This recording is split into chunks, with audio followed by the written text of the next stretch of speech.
Hello, good morning. और आप लोग सब कैसे हैं बतलाइएगा जरूर। और ये खूबसूरती, हमारे खूबसूरत विद्यालय की खूबसूरती, जो शांति लता के फूल जो है पलास के पौधे पे चढ़े हुए, देखिए एकदम ऊपर तक कुछ ऐसे नजर आ रहे हैं, है ना।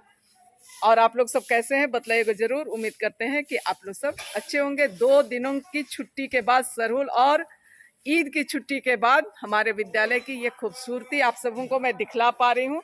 और इधर सारे लोग उपस्थित हैं, हमारे रामानंद सर, उधर में जयप्रकाश सर, मैडम, उधर में बिमल सर, सारे लोग, है ना।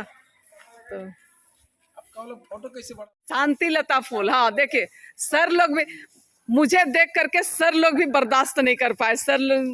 प्रकाश सर और रामानंद सर, इस मैडम लोग का मेहनत का फल है।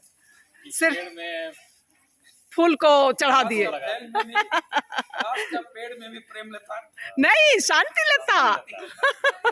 हाँ, लेकिन सिर्फ हमारी प्रयास नहीं है सर, इसमें आप सबका भी प्रयास है, क्योंकि दवा छिड़कने में आप लोग मदद किए हैं, ठीक है ना। इधर में वो उड़हुल का फूल जिसे कि मैं बार बार दिखलाती हूँ। अच्छा, एक इधर है ना, मतलब ये दोनों उड़हुल का फूल जो है वो काफी बड़े बड़े बड़े साइज, पौधा जो है, फूल बड़ा नहीं, पौधा जो है वो बड़े हो चुके हैं। मैडम आइए, आप क्यों भाग गए हैं, इधर आइए जल्दी। और इधर उत्क्रमित मध्य विद्यालय लिखा हुआ है। हाँ, मैडम भी आ गई, आइए तो गुड मॉर्निंग बोलिए। Good morning. हाय। और आप लोग सब कैसे हैं पूछिए तो, मेरा यूट्यूब कैसे हैं? हाँ, तो बहुत दिन के बाद हम लोग अभी मिल रहे हैं छुट्टियों के बाद। और हमारे नन्हे मुन्ने बच्चे लोग भी अभी आना शुरू कर गए हैं। हाँ, आ रहे हैं धीरे धीरे, दिखलाते हैं, मिलाएंगे प्रार्थना के समय। लेकिन हाँ, उस समय हमको प्रेशर नहीं करना चाहिए। सोना हमको 5 लाख के क्या नहीं दिया, तुम अपना मर्जी से कर रहा है तो हमको भी अपना मर्जी से करने देना। चट लगा पट ब्याह कर दी 22 तारीख के लगा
चलिए, और इसके साथ ही छोटा सा ब्लॉग का अंत करते हैं। और उमा मैम नहीं है, वो घर गई हुई हैं, उनके यहाँ चैती छठ हो रहा है ना। तो आप लोगों को यदि पसंद आता है तो आप लोगों से लाइक, शेयर और कमेंट कर दीजिएगा। और नए आने वाले फ्रेंड्स हैं तो सब्सक्राइब जरूर से करके जाइएगा, ठीक है।